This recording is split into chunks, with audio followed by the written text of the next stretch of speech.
లక్ష్యమును జీవమును ఆధారము నీ వాక్యము నా త్రోవకు.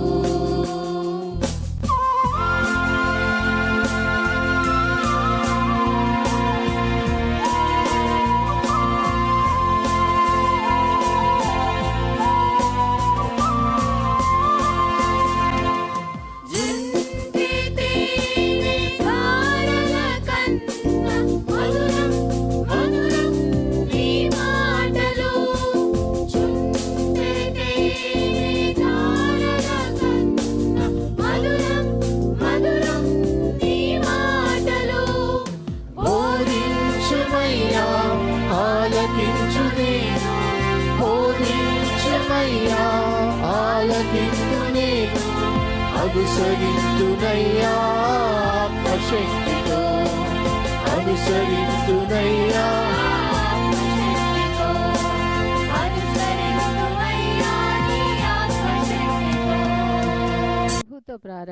ప్రభుతో ప్రారంభం అనే ఆధ్యాత్మిక అనుదిన ప్రార్థనా కార్యక్రమానికి ప్రేమతో మిమ్మల్ని ఆహ్వానిస్తూ ఉన్నాం. మన జీవితానికి ఆదియు ఆధారమునైనటువంటి ఆ దేవుణ్ణి మొదట మరణించుకున్నట్లయితే ఆ దినమంతయు ఆయన కృపాక్షేమములే మన వెంట వచ్చును. మొదట వేకునే లేవగానే మరి నీతిసూరుడైనటువంటి ఆయనని చూద్దాం, ఆయన మనలనైన స్వరాన్ని మనం విందాం. మన జీవిత కాలం అంతయు ఆయన ఆశీర్వాదములు దీవెనలు మన మీద కుమ్మరించును. యెషయి 65:24 మనం చూసినట్లయితే వారికి ఈలాగున జరుగును, వారు వేడుకొనుక మునుపు నేను ఉత్తరమిచ్చెదను, వారి మనవి చేయుచుండగా నేను ఆలకించెదను. మనవి చేయుచుండగానే ఆయన మన మనవిని ఆలకిస్తున్నాడు. కాబట్టి మరి ప్రతి దినము కూడా ఈ యొక్క అనుదిన ఆధ్యాత్మిక కార్యక్రమంలో మనం పాల్గొన్నట్లయితే మన జీవిత కాలం అంతయు కూడా ఆయన మేలులను మనం పొందుకోగలం, ఆ నిత్యరాజ్యంలో వారసులుగా మనము జీవించగలం. రండి, ప్రభుతో ప్రారంభం కార్యక్రమంలో పాల్గొనండి, ఆత్మీయ మేలులు పొందండి.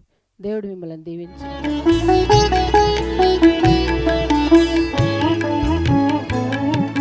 శరణు శరణు యేసు దేవా, నన్ను గరు నింపవే నిత్య జీవా. శరణు శరణు యేసు దేవా, నన్ను గరు నింపవే నిత్య జీవా. పరమాదేవునితను భవుడవై ధరణిలో, పరమాదేవునితను భవుడవై ధరణిలో, నరరూపమైతివి నరులను రక్షింప. శరణు శరణు యేసు దేవా, నన్ను గరు నింపవే నిత్య జీవా.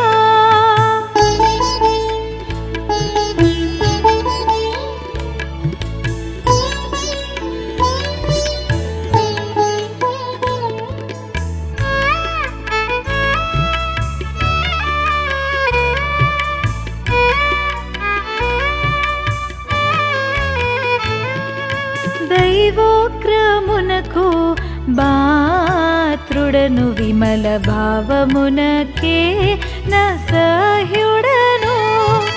దైవోగ్రమునకు బాత్రుడను, విమల భావమునకే నసహ్యుడను. గావారించిన పాప కర్ముడన్ కఠినుడన్, గావారించిన పాప కర్ముడన్ కఠినుడన్, జావావలసిన ఎట్టి స్వామి ద్రోహుడనయ్యా. శరణు శరణు యేసు దేవా, నన్ను గరు నింపవే నిత్య జీవా.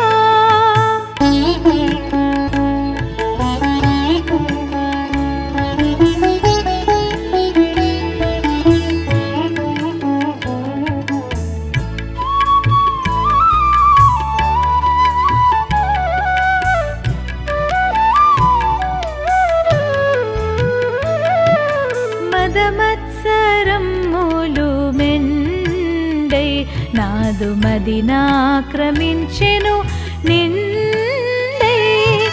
మదమత్సరమ్ములు నాదు మదినాక్రమించెను నిండై సదయుడని దివ్య సర్వాజ్ఞలన్ మీరి సదయుడని దివ్య సర్వాజ్ఞలన్ మీరి విదితముగా పాపముల్ వేడ్కను చేసితి శరణు శరణు యేసు దేవా నన్ను గరునింపవే నిత్య జీవా. క్రీస్తునందు ప్రియమైన దేవుని సంగమా, మరొక నూతన దినమును దేవుడు మనకు అనుగ్రహించాడు. నూతన వారంలో మనం ప్రవేశించాం.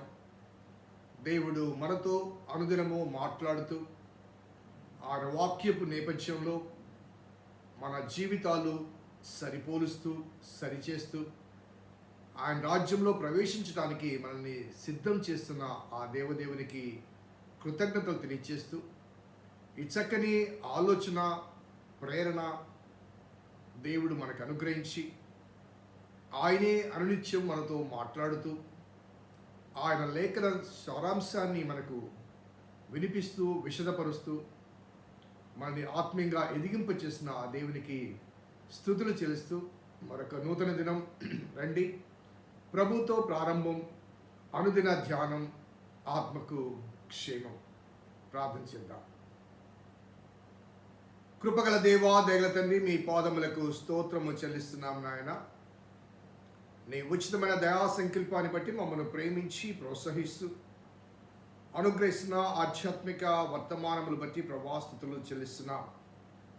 నీ లేఖనాలు మేము ధ్యానం చేస్తుండగా ఈనాటి కొరకైన వర్తమానం మీరు మాకు అనుగ్రహించమని, ప్రత్యేకించి 9వ కీర్తనలోంచి మరి 3వ వచనం మొదలుకొని మేము ధ్యానం చేయబోతుండగా ఆ వాక్య భాగంలోని సారాంశం మాకు విశదపరచమని మా రక్షకుడైన యేసు నామమున అడిగి వేడుకొంచున్నాం తండ్రి, ఆమేన్.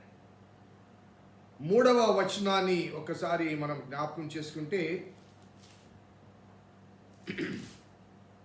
నీవు నా పక్షమున వ్యాజ్యమాడి నాకు న్యాయము తీర్చుచున్నావు, నీవు సింహాసనాసనుడివై న్యాయమును బట్టి తీర్పు తీర్చుచున్నావు.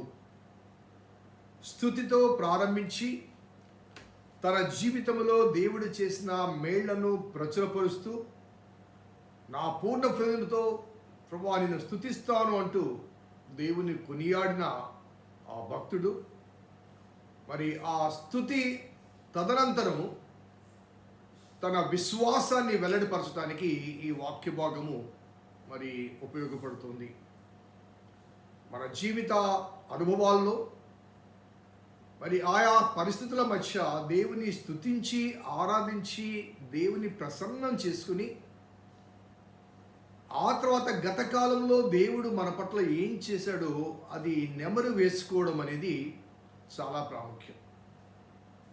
ప్రస్తుత సమస్యకు పరిష్కారము అనుగ్రహించగల ఆ దేవుని మీద మన విశ్వాసము పరిపూర్ణంగా ఎదగాలి అంటే గతంలో ఆయన మనకు ఏం చేశాడో అవి నెమరు వేసుకున్నప్పుడు, గతంలో ఆయన చూపిన కృపను కానీ ఆయన మన పట్ల చేసిన మేళ్ళు కానీ ఆయన మనని అవసరతలో ఆపత్కాలంలో ఇబ్బందికరమైన స్థితిగతుల్లో బలహీనతలో కాపాడిన విధానాన్ని కానీ జ్ఞాపకం చేసుకున్నప్పుడు మారని దేవుడు, మార్పు లేని దేవుడు, నిన్నటి దినము ఏ రీతిగా మనకు సహాయం చేశాడో ఆ దేవుడు నేడు కూడా రేపు కూడా నాతో ఉన్నాడు అన్న ఆ ధైర్యం వస్తుంది. కాబట్టి always we need to recollect the past whenever we are facing difficult situations and circumstances. Beginning with praise and worship, స్తుతి ఆరాధనతో ప్రారంభించి గత కాలపు అనుభవాన్ని నెమరు వేసుకుంటూ ప్రస్తుత సమస్యను దేవునికి విన్నవించడం అనేది దావీదు యొక్క మరి రచనల యొక్క ఒక ప్రణాళిక. ఆయన చాలా రచనలు ఆ పొందికలో ఉంటాయి, ఆ క్రమములో ఉంటాయి. సో ఈ నేపథ్యంలో ఇక్కడ 3వ వచనం అనగా దేవుని స్తుతించిన తర్వాత నీవు నా పక్షమున వ్యాజ్యమాడి నాకు న్యాయము తీర్చుచున్నావు. సో ఈ మాట ప్రెజెంట్ కంటిన్యూస్ టెన్స్, తీర్చుచున్నావు అనగా గతంలో తీర్చావు, ఇప్పుడు తీర్చావు, రాబోయే కాలంలో కూడా తీర్పు తీరుస్తావు. ఎలా అంటే నా పక్షమున వ్యాజ్యమాడి, నా సమస్య నాకు కలిగినప్పుడు ఆ సమస్యతో వ్యాజ్యమాడడం నా పని కాదు, నీ పని. ఎందుకంటే నేను నీ బిడ్డను కాబట్టి, నీ రక్తం ఇచ్చి మమ్మల్ని కన్నావు కాబట్టి, నీ స్వాస్థ్యంగా మలుసుకున్నావు కాబట్టి, నీవు నా సొత్తు అని చెప్పావు కాబట్టి, it is your responsibility to protect your own property. I am your property.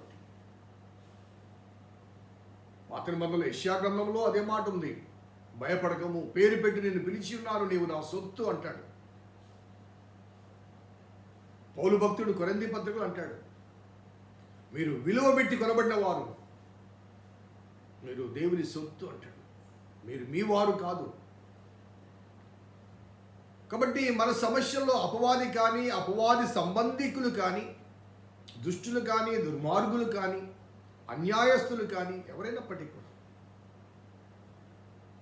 మన సమస్యలో మన తరపున పోరాడువాడు ఆయనే అని మన ప్రయత్నాల కన్నా ఆయన ప్రయత్నానికి ప్రాధాన్యత ఇస్తే ఆయన మన పక్షమున వ్యాజ్యమాడతాడు. So we need to have such a confidence and we need to express such a faith. చాలా ప్రాముఖ్యం. మన పోరాటానికి ప్రయత్నం చేస్తూనే ప్రభా సహాయం చేయమని అడుగుతాం. అలా కాకుండా ప్రభా ఈ పోరాటం నాది కాదు, నీది. బైబిల్ గ్రంథంలో యుద్ధము యెహోవాదే అనే మాట తరచుగా కనబడుతుంది. మోషే కాలంలో కానీ, దావీదు కాలంలో కానీ. సో పగ తీర్చుకునే నా పని అంటాడు ఆయన. శత్రులతో అనగా అపవాదితో, అపవాది కుతంత్రాల నడుమ దేవుని ప్రజలను బాధిస్తూ వేధిస్తున్న వారిని మీద తీర్పు తీర్చే అధికారం ఆయనదే. నేటి కాలంలో చాలా వరకు అనగా ప్రస్తుత స్థితిగతుల మధ్య క్రైస్తవ సమాజం ఒక రకమైన అభద్రతా భావంతో కూడుగట్టుకుంది. ఒక వాస్తవం ఏంటంటే దేవుడు అనుమతించకుండా చీమ కూడా మనకు హాని చేయదు. ఒకవేళ ఏదైనా సమస్య, ఒక కష్టము, ఒక హాని మన మీదకి వచ్చిందంటే మన విశ్వాసానికి పరీక్షగా దేవుడు అనుమతించింది ఉండవచ్చు, లేదా మన స్వయం కృతాపరాధము, మనము చేసిన అవివేక క్రియల వల్ల కానీ, అపరాధముల వల్ల కానీ, పాపముల వల్ల కానీ మనము కొని తెచ్చుకునేవి ఉంటాయి. అదర్వైజ్ అన్నీ కూడా దేవుడు అనుమతించినవి. గతంలో నేను ఆలయంలో చెప్పాను శోధన గురించి. సహింపదగిన దానికన్నా అధికమైన శోధన కలిగించడు, శోధనలో కూడా తప్పించుకునే మార్గం చూపిస్తాడు. శోధనలో కూడా తప్పించుకునే మార్గం చూపిస్తాడు. కాబట్టి అటువంటి దేవుని మీద ఆధారపడి నీవు నా పక్షమున వ్యాజ్యమాడి నాకు న్యాయం తీర్చున్నావు అంటూ నీవు సింహాసనాసనుడివై న్యాయం బట్టి తీర్పు తీర్చుచున్నావు. నీవు సింహాసనాసీనుడవై అనే ఈ పదం ఎందుకు వాడదంటే you are above all. You are above all. ఈ లోకములో కానీ, ఈ ప్రపంచంలో కానీ, పాతాళంలో కానీ, పరలోకంలో కానీ నిన్ను మించిన మరొక శక్తి లేదు కనుక యు ఆర్ అబోవ్ ఆల్. నీవు సింహాసనాసనుడై రాజ్యం వెళుతున్నావు కాబట్టి, న్యాయము తీర్చు పని నీదే కాబట్టి, నా పక్షమున వ్యాజ్యమాడు వాడవు, న్యాయమును బట్టి తీర్పు తీర్చువాడు. న్యాయమును బట్టి తీర్పు తీర్చువాడు. అన్యాయాన్ని సహించవు, నీ యొద్ద అన్యాయానికి తావులేదు. న్యాయమును బట్టి తీర్పు తీర్చువాడు. So when God of righteousness seated on the seat of justice, న్యాయపీఠం మీద నీతియుక్తమైన దేవుడు, నీతిమంతుడైన దేవుడు సింహాసనాసనుడై కూర్చున్నప్పుడు అక్కడ జరిగే వాస్తవం ఏంటంటే, కాబట్టి నీ శత్రువులు వెనకకు మల్లుదురు. నీవు నా పక్షమున వ్యాజ్యమాడుచున్నావు, నీవు సింహాసనాసుడివై ఉన్నావు.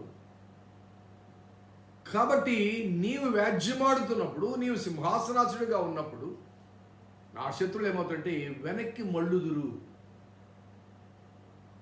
ఇక్కడ మన వివరణ కొరకు ఒక విషయాన్ని తెలియచేస్తాను. రాకడ ప్రత్యక్షతలో దేవదేవుడు సింహాసనాసురుడై ఉంటాడు. సింహాసనాసురుడై ఉంటాడు.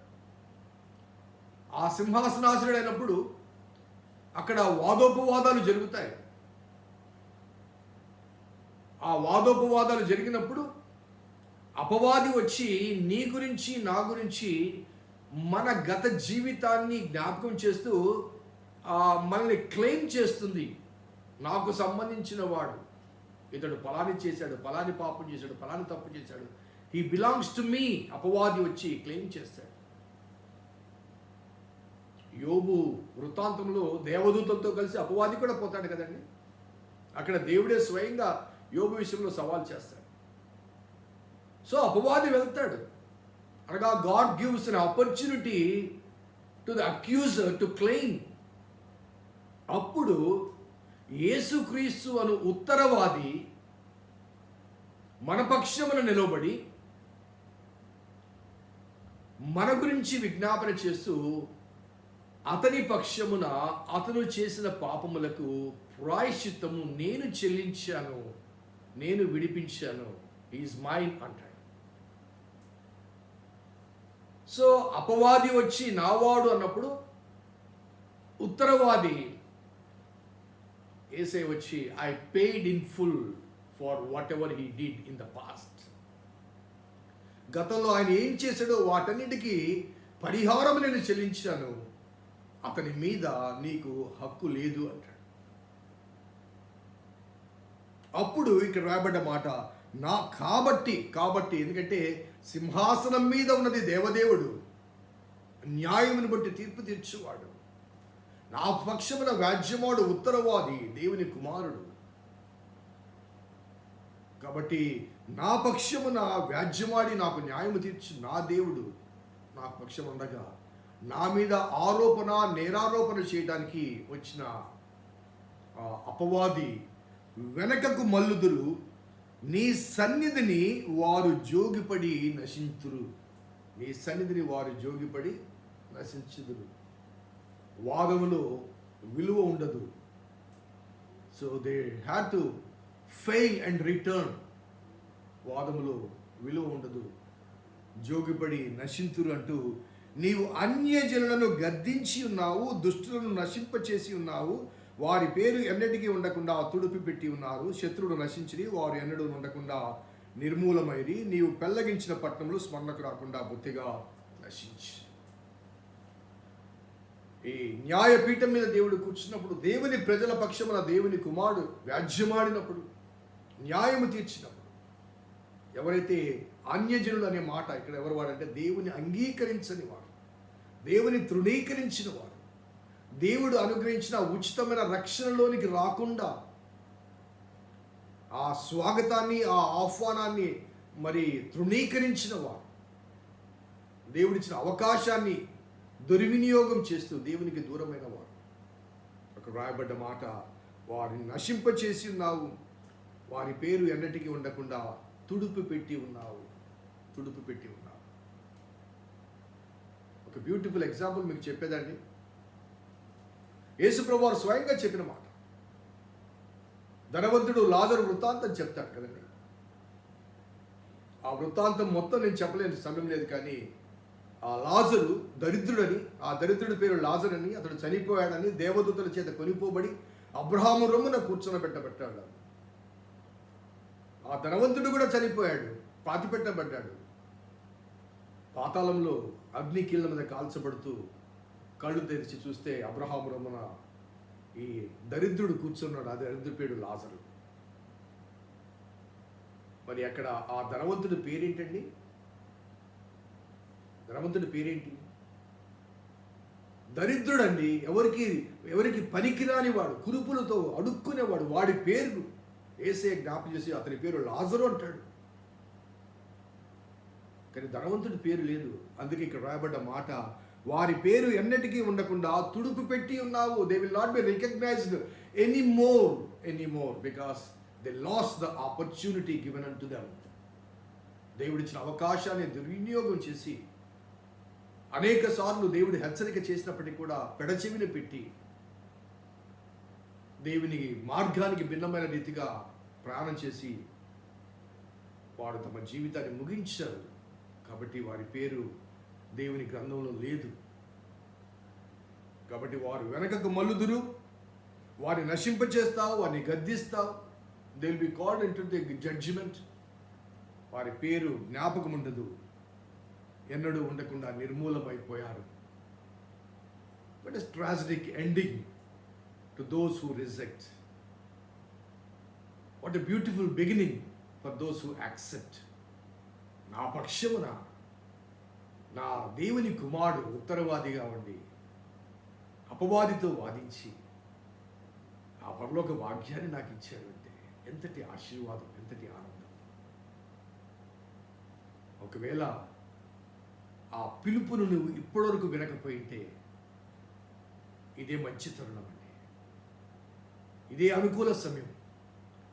దేవుని మాటలకు స్పందించగలిగితే ఆ స్పందన నీ జీవితాన్ని మారుస్తుంది, మలుస్తుంది, నీ మార్గాన్ని మరణంలో నుంచి జీవములోనికి దాటింపచేస్తుంది. ప్రార్థించుదాం. కృపగల దేవా, దయగల తండ్రి, మీ పాదములకు స్తోత్రము చెల్లిస్తున్నాం నాయన.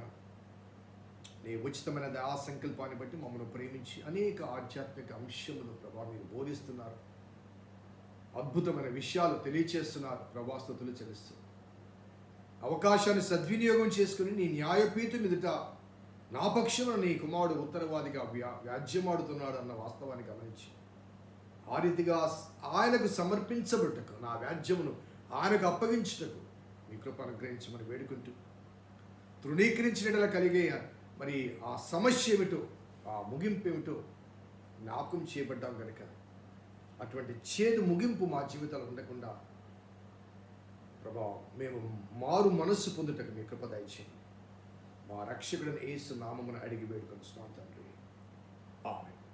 తండ్రి, కుమార పరిశుద్ధాత్మ త్రియేక దేవుని దీవెన ఈ వాక్యం విన్న బిడ్డలకు, వాక్యాభిలాషులకు సదా తోడైనను గాక. ఆమేన్. God bless you. దేవుని